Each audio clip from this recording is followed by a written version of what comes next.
Hello students, I hope you are good. तो बच्चों देखो, आज हम आपका चैप्टर आगे बढ़ाते हैं। और और आपको याद होगा इस स्टोरी में क्या चल रहा था कि जो आदमी जो दौड़ा दौड़ा आया था, जो घायल हुआ था, तो वो लेट रहा हुआ था बेड पे और वो राजा की तरफ देख रहा था उससे और कहने लगा कि मुझे माफ़ कर दो, है ना। तो प्लीज़ फॉरगिव मी, है ना, इस तरह से उसने बोला था उस आदमी ने। तो बच्चों, वो आदमी जो है कौन था और क्यों वो क्षमा मांग रहा था, चलो आगे बढ़ते हैं, पता करते हैं। But what have you done, राजा ने क्या कहा जब उस आदमी ने बोला कि प्लीज़ फॉरगिव मी, प्लीज़ मुझे माफ़ कर दो। तो राजा को बड़ा आश्चर्य हुआ।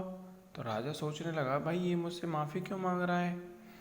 तो राजा बोला, but what have you done, लेकिन तुमने क्या किया है, दैट कि आई शुड फॉरगिव यू, मुझे आपको माफ़ करना चाहिए। द एम्परर आस्क्ड, एम्परर ने पूछा, आस्क्ड यानी पूछा।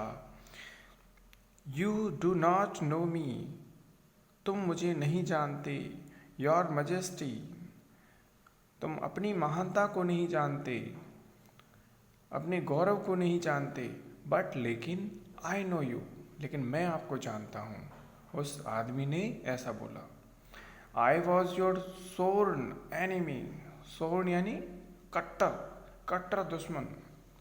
अरे ये तो आदमी दुश्मन निकला महाराज का।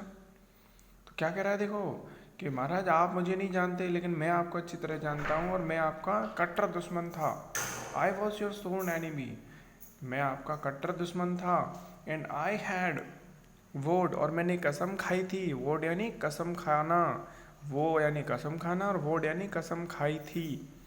आई हैड वोड, मैंने कसम ली थी। टू टेक विजेंस, ठीक है, टू टेक वेंजेंस, वेंजेंस यानी बदला, रिवेंज या प्रतिशोध, ठीक है।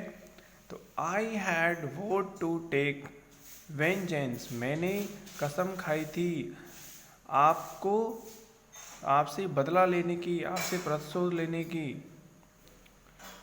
For during the last war you killed my brother and seized my property, और पिछले, और कब से, जब से आपने पिछले पिछली जब हमारी लड़ाई हुई थी, पिछला जो युद्ध हुआ था उसमें, लास्ट वॉर जो हुआ था उसमें आपने मेरे भाई को मार दिया और मेरी प्रॉपर्टी को सीज कर दिया, जब्त कर लिया अपने अंडर में।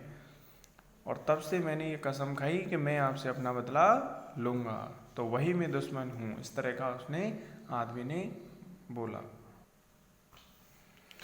When I learned that, और जब मुझे पता चला that कि you were coming alone to the mountain, तुम अकेले माउंटेन पर आ रहे हो, पर्वत पर आ रहे हो, to meet the hermit, hermit से मिलने के लिए।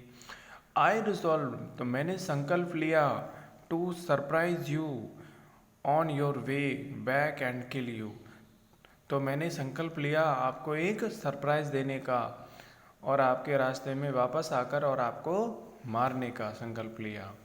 But after waiting a long time, लेकिन काफ़ी इंतज़ार करने के बाद, there was still no sign of you, लेकिन आप कहीं नहीं देखे मुझे।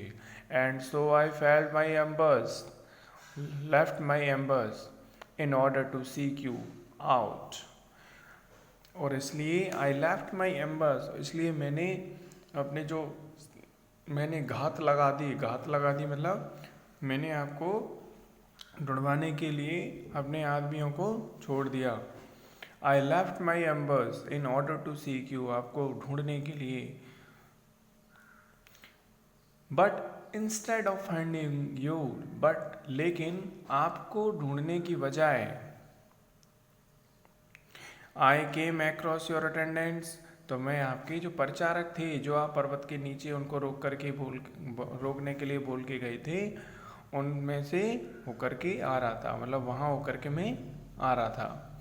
हो रिकॉग्नाइज्ड मी, उन्होंने मुझे पहचान लिया। गिविंग मी दिस बाउंड, और इस तरह से मुझे उन्होंने ये घायल करके ये घाव दे दिया। लकीली, लेकिन सौभाग्य से, आई एस्केप्ड, मैं बच निकला एंड रैन हेयर, और दौड़ा दौड़ा यहाँ आ गया। If I didn't meet you, अगर मैं आपसे नहीं मिलता। If I had not meet you, अगर मैं आपसे नहीं मिलता। I would surely be dead by now, तो मैं जरूर मर जाता, मैं पक्का मर जाता। आई हैड इंटेंडेड, मैंने इरादा किया, टू किल यू, आपको मारने का। बट लेकिन, इंटेंडेड यू, लेकिन इंस्टेड यू, लेकिन आपने इसके बजाय क्या किया, यू सेव्ड माई लाइफ, आपने मेरी जान बचाई। इस तरह की बातें बच्चों वो करने लगा जो आदमी घायल हुआ पड़ा हुआ था। वो बता रहा था राजा को कि मैंने तो आपको मारने की प्लानिंग करी थी और आपने मेरे साथ क्या किया, आपने मुझे जीवन दान दिया, आपने मुझे बचाया। आई एम असेम्ड, मुझे खुद पर शर्म आ रही है। एंड ग्रेटफुल बियॉन्ड वर्ड्स, और मैं आपका धन्यवाद देता हूँ, इतना धन्यवाद कि मेरे पास इसको व्यक्त करने के लिए शब्द भी नहीं है। Beyond words. If I live, अगर मैं जिंदा रहा। आई वो, तो मैं कसम खाता हूँ, टू बी योर सर्वेंट, तुम्हारा नौकर बनने की। For the rest of my life, मेरी बाकी की ज़िंदगी भर आपका नौकर बनने की मैं कसम खाता हूँ। And I will bid my children, और मैं अपने बच्चों और मेरे जो ग्रैंड चिल्ड्रन होंगे, जो पोती और पोते होंगे, उनके लिए भी मैं कसम खाता हूँ, टू डू द सेम, तो कि वो भी आपके जीवन भर नौकर रहेंगे। Please grant me you forgiveness, तो प्लीज़ मुझे माफ़ कर दो।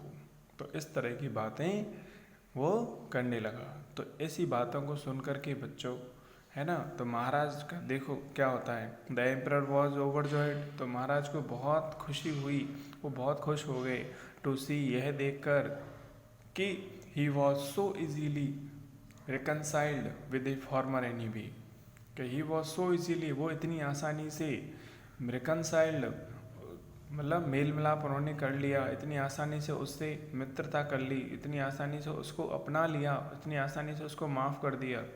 विद अ फॉर्मर एनिमी, उसका जो भूतपूर्व शत्रु था, है ना, पहले जो उसका दुश्मन था, तो वो इतनी आसानी से उसका फ्रेंडली नेचर हो गया, इतना मतलब मेल मिलाप हो गया, इतना आपस की जो भी दुश्मनी थी सब भुला करके, और उन्होंने एक नई तरह से दोस्ती स्टार्ट कर दी, है ना।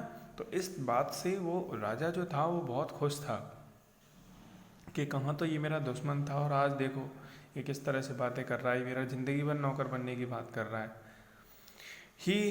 ही नॉट ओनली फॉरगिव, तो राजा ने खुश होकर कि उसने केवल माफ़ ही नहीं किया उस आदमी को।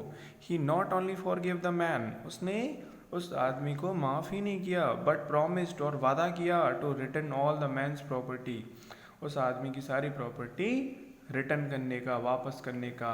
And to send his own physician and servants to wait for the man, और अपने खुद के फिजिशियंस और सर्वेंट जो नौकर थे और जो डॉक्टर्स थे उनको भेजने का वादा किया, to wait for the man, और वहाँ आदमी के पास रुकने के लिए, until he was completely healed, जब तक कि वो पूरी तरह ठीक नहीं हो जाता।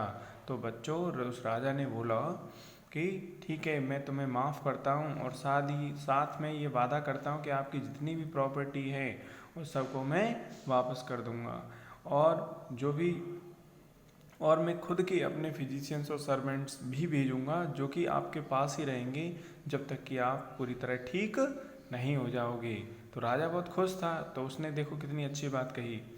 आफ्टर ऑर्डरिंग हिज अटेंडेंस, तो अपने जो प्रचारक थे उनको ऑर्डर देने के बाद, to take the man home, उस आदमी को घर वापस ले जाने का आदेश देने के बाद, emperor return to see the hermit, तो जो राजा था वो हर्मिट के पास गया, हर्मिट से मिलने गया। Before returning to the palace, और उस महल में वापस जाने से पहले, अपने साम्राज्य में वापस जाने से पहले, the emperor wanted to repeat his 3 questions, तो एम्परर जो है वो चाहता था अपने 3 क्वेश्चंस को रिपीट करना, वन लास्ट टाइम, एक बार, आखिरी बार। तो वो आखिरी बार अपने 3 क्वेश्चंस को रिपीट करना चाहता था उस हर्मिट के सामने, क्योंकि उसको लग रहा था कि मेरे सवाल जो हैं अभी भी अनआंसर्ड रह गई, उनके जवाब मुझे नहीं मिले जिसके मेन काम के लिए मैं आया था। ही फाउंड द हर्मिट, उसने हर्मिट को ढूंढा। Sowing seeds in the earth they had dug the day before. तो बच्चों दो ही फाउंड द हर्मिट, उसने राजा ने किसको ढूंढा फिर? उस हर्मिट को देखा जो कि क्या कर रहा था? बीज बो रहा था। किसमें? In the earth they had dug day before, जो इन्होंने एक दिन पहले ही तैयार की थी खोद के। तो बच्चों उसमें क्या कर रहा था हर्मिट? वो बीज बो रहा था। The hermit stood up, hermit खड़ा हुआ। And looked at the emperor, और एम्परर की तरफ देखा। But your questions have already been answered, लेकिन आपके क्वेश्चंस का आंसर तो पहले से ही दिया जा चुका है। हाउस दैट, वो कैसे? द एम्परर आस्क्ड, एम्परर ने पूछा कि वो कैसे? एंड पजल्ड, और हैरान हुआ कि हर्मिट ने ऐसी बात क्यों कही है कि आपके तो क्वेश्चनों का जवाब मिल गया। तो बच्चों देखो आगे की स्टोरी पता चलेंगे, आगे पता करेंगे क्या हो रहा है क्या नहीं होगा। ठीक है, तो आज के लिए बस इतना ही। मैं हार्ड वर्ड्स मैंने इसमें जो लिए हैं उनको आपको लिखना है। Okay, so thank you all.